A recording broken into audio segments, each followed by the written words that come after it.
Thank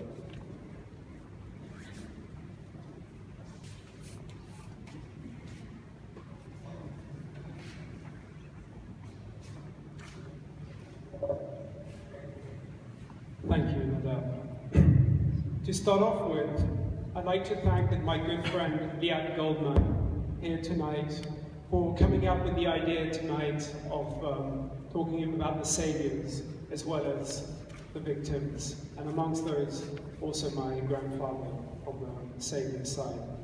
And also thank you to the Israeli Consulate for organizing this important memorial service, and finally for inviting me to speak. On behalf of my family, I'm honored and humbled to share this story with you. I was 4 years old when my grandfather, Baron Friedrich-Carl von Oppenheim, died. I don't have many memories of him. Preparing for this talk gave me the opportunity to dig deeper, researching the various reports and talking to family and descendants of the Holocaust survivors who my grandfather helped rescue. My grandfather lived in Cologne, Germany, and was from a prominent banking family. He was partner in the family-owned bank Sal Oppenheim. Like myself now, he was in his 40s during the war. He was gregarious and enjoyed a good laugh.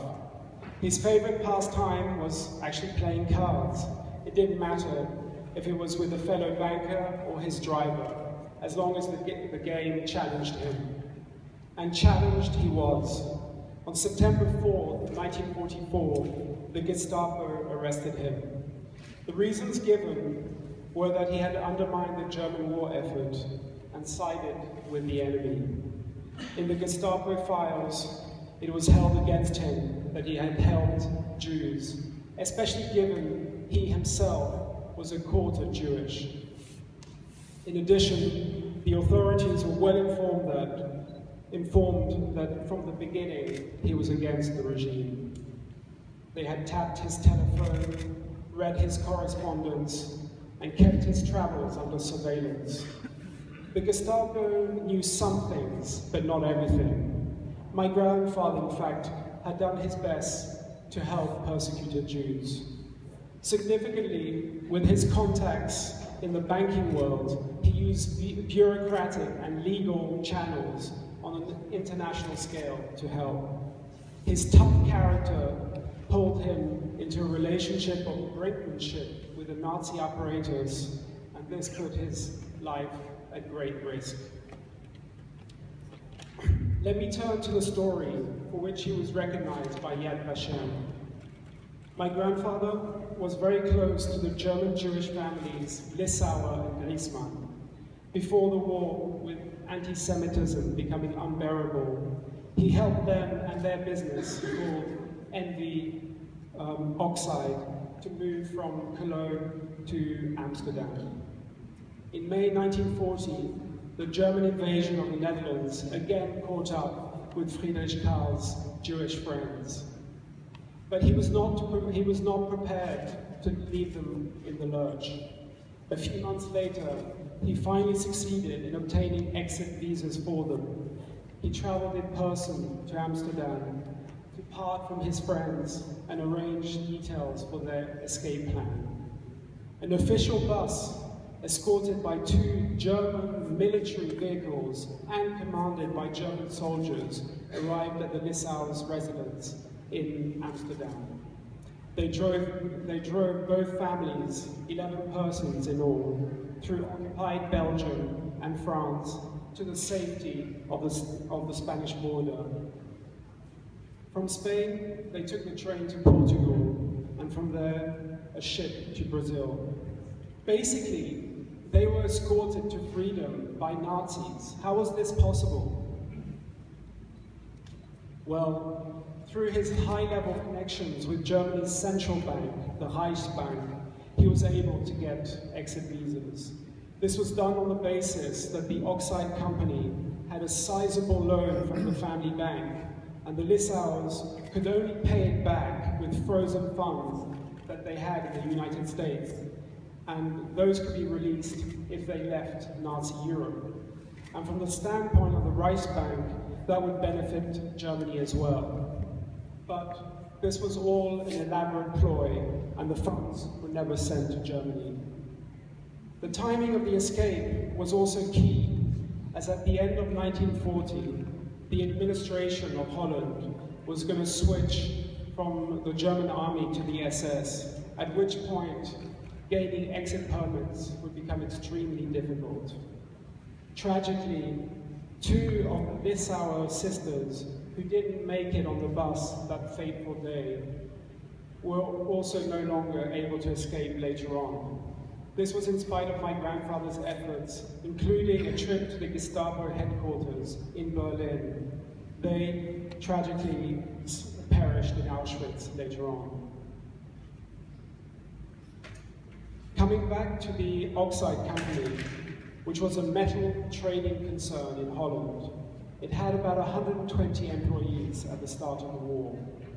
And under the initiative of the Lissauer family and my grandfather, these were mostly German Jewish emigres, often with no metal trading skills. Essentially, the company was used as a protective shell for Jews from all walks of life.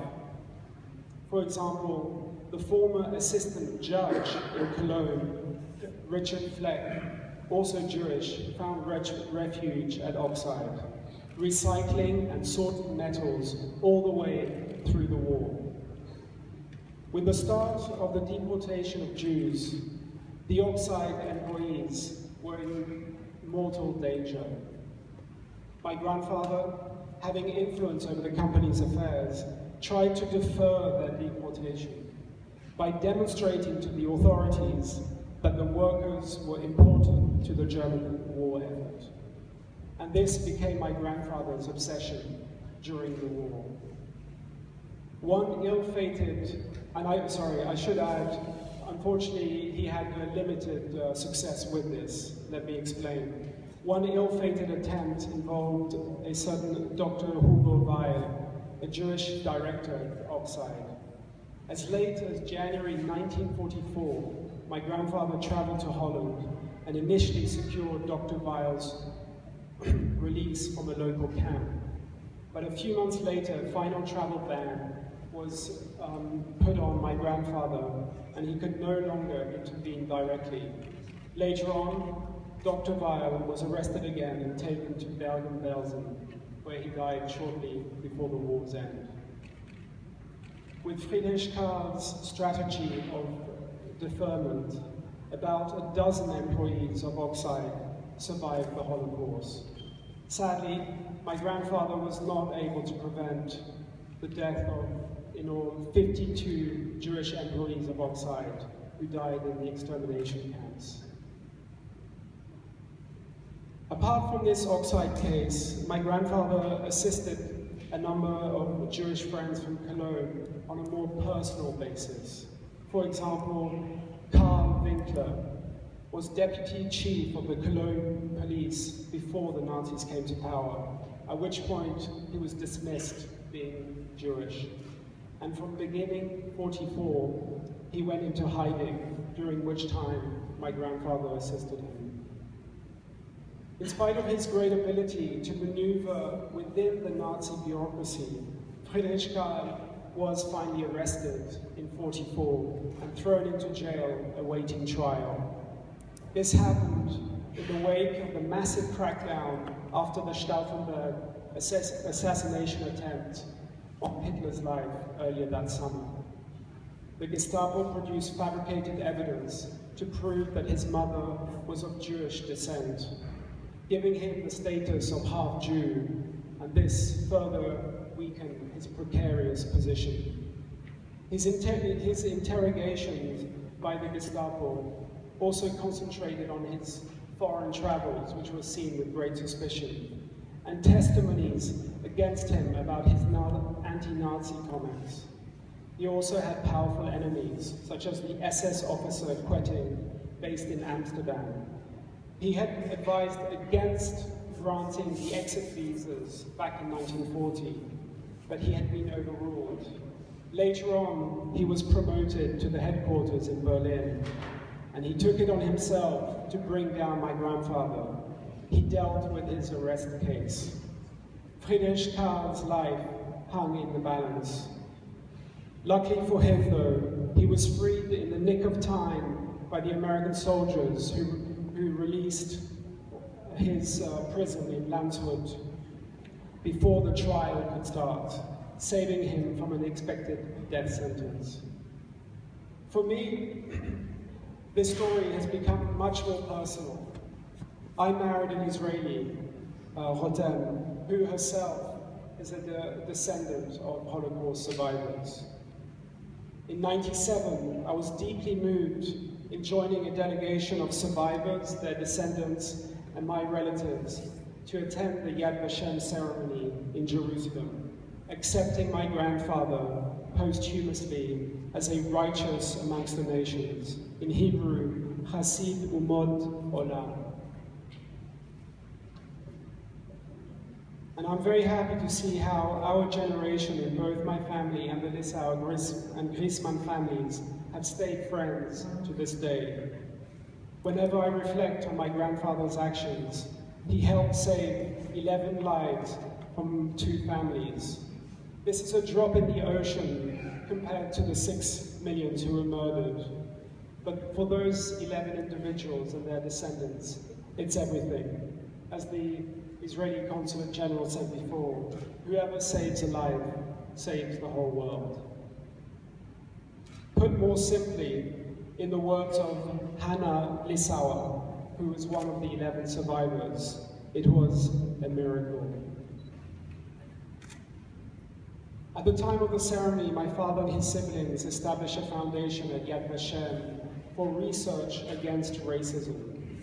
There, my late Uncle Alfred said, and I quote, "The distinction of righteous amongst the nations bestowed on our father is also an obligation for us.